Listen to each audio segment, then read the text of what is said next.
নমস্কাৰ আমি অসমীয়া ইউটিউব চেনেলটোলৈ আপোনালোক সকলোকে স্বাগতম জনাইছোঁ আৰু আজি মই এটি ভিডিঅ' লৈ আহিছোঁ সমাসৰ ওপৰত অসমীয়া বিষয়ৰ এটি গুৰুত্বপূৰ্ণ পাঠ হৈছে সমাস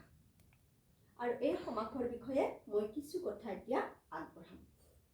এতিয়া প্ৰথমে মই ক'বলৈ লৈছোঁ সমাস শব্দটো কিদৰে উৎপত্তি হৈছে সম যোগ অ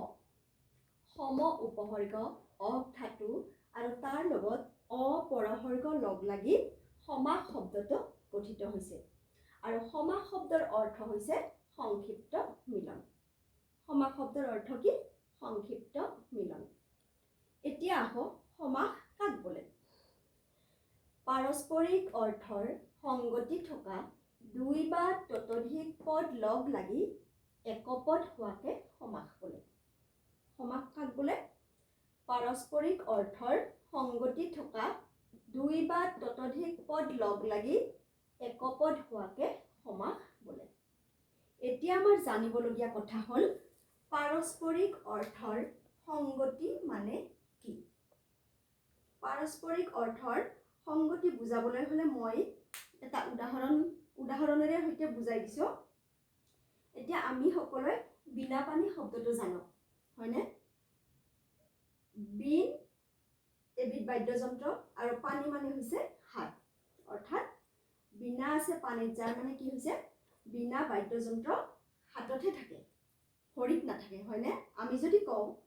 যে বিন আছে ভৰিত যাৰ শুদ্ধ হ'বনে অৰ্থাৎ পৰস্পৰ সংগতি বা মিল নাথাকিব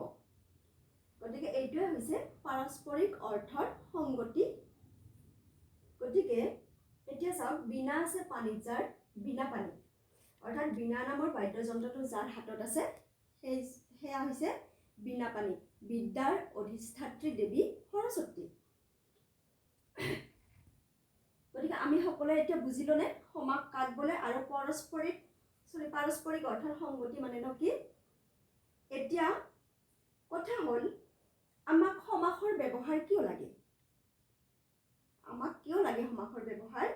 যে কম কথাত অধিক অৰ্থ প্ৰকাশ কৰিবলৈ আৰু ভাষা শ্ৰুতি মধুৰ হ'বলৈ আমি সমাস ব্যৱহাৰ কৰোঁ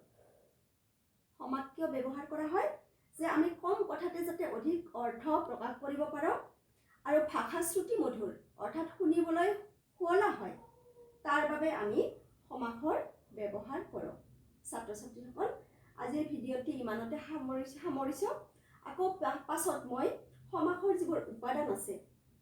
এই সম্পৰ্কে ভিডিঅ' লৈ আহিম আজিলৈ এৰিছোঁ ধন্যবাদ